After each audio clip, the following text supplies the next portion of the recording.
So mga kalyabe, meron tayong ginagawa ngayon. It's a Hyundai Starex 2011. Ang problema nito, may malakas na lagapak sa makina. Ito, start ko. Naka-check engine, tapos lumalabas yung coil. Start.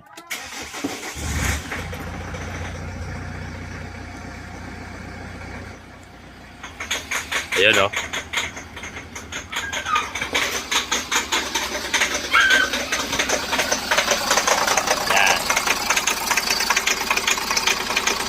Ganyan kalakas, parang minamartilyo, parang may pumapalo sa loob ng makina.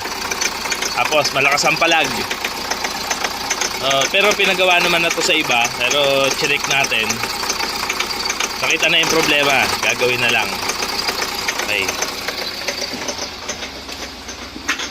Tapos sa scanner, meron niyang code P0253 P0670, P0646. Yan, mga generic code yan. Pero ang pinanggagalingan yan, itong P0253. Injection pump fuel metering control. Yung fuel metering valve niya. Kahit paano natin yan i-reset.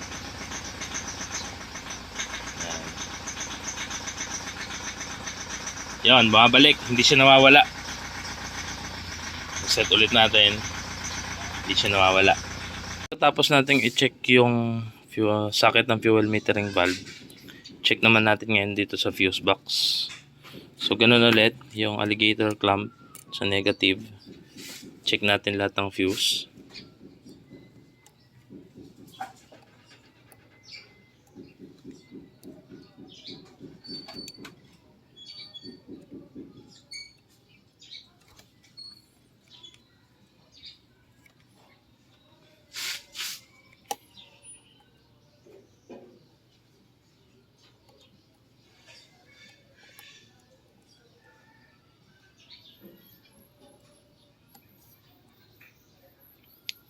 Itong number 15, kung mapapansin ninyo, wala siyang supply, patay.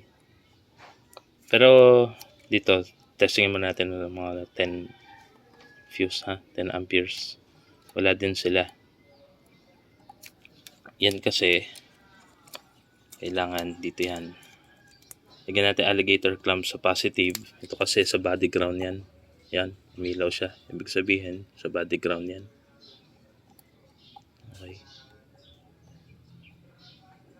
Okay. Ito number 15 amperes. Paglagay tayo sa positive.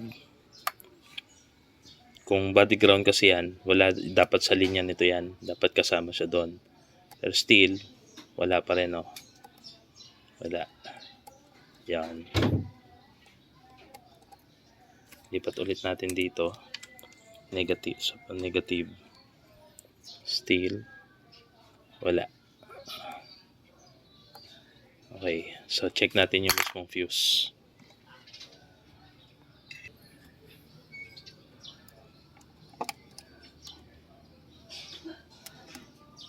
Check natin kung busted. Okay. Okay, buo naman. Buo. Okay, buo siya. Ang tanong, buo siya, bakit walang supply? Tingnan natin kung bakit. So, ang sunod nating i-test light yung kanyang paa. Yan. Yan natin, wala. Okay. Wala. Yun, meron.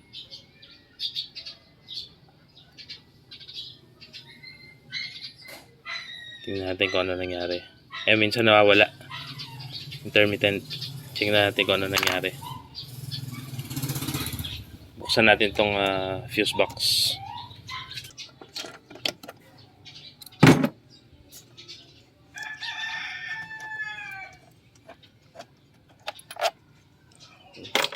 Medyo mahirap magtrabaho ng isang kamay lang. So, bitawan ko muna to cellphone. Bubuksan ko lang tong fuse box. Okay, so ayun, tanggal na natin yung fuse box. Tinanggal ko na rin yung baterya para mas meron tayong access, mas madali. Natanggal ko na rin tong housing sa ilalim. So ayun, nakita na yung problema. Ito. Ingat na lang. Ito. Yan. Putol oh. Supply yan, 12 volt yan, positive. Then mismo nakakabit yan. Dito mismo nakakabit yan. Diyan. Ito. Yan. So, yan guys, i-repair natin to.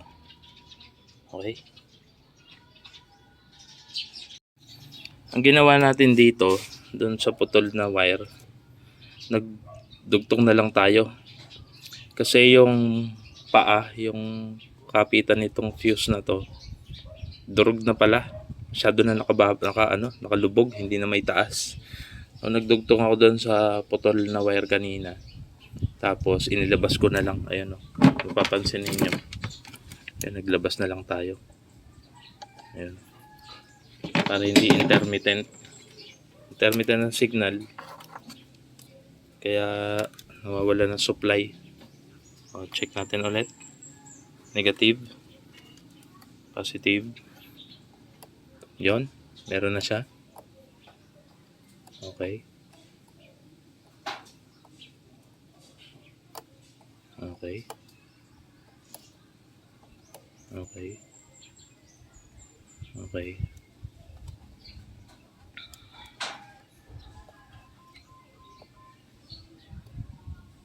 Okay.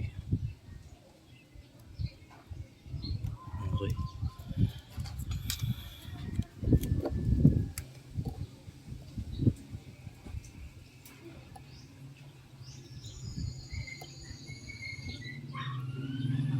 Okay lahat. Pa-testing. Alright. Yung DTC kanina hindi mabura. Subukan natin ulit burahin. Ayan. Nabura na. Wala na yung P0253.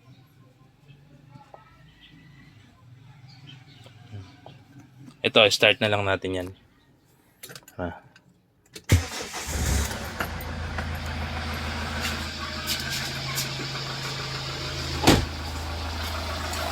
Ayan.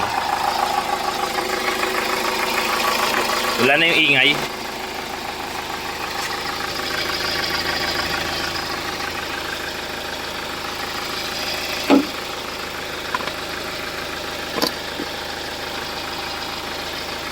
Ito may history pala to na sunog yung sa alternator nito. Sunog yan. Alternator wire. Ayun, tahimik na ulit. Wala na yung palag ng makina.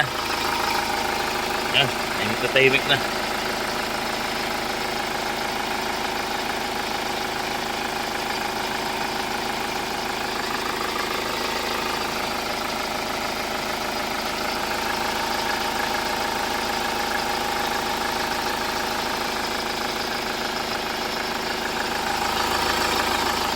So yun guys, okay na yan. Maraming salamat mga kalyabe.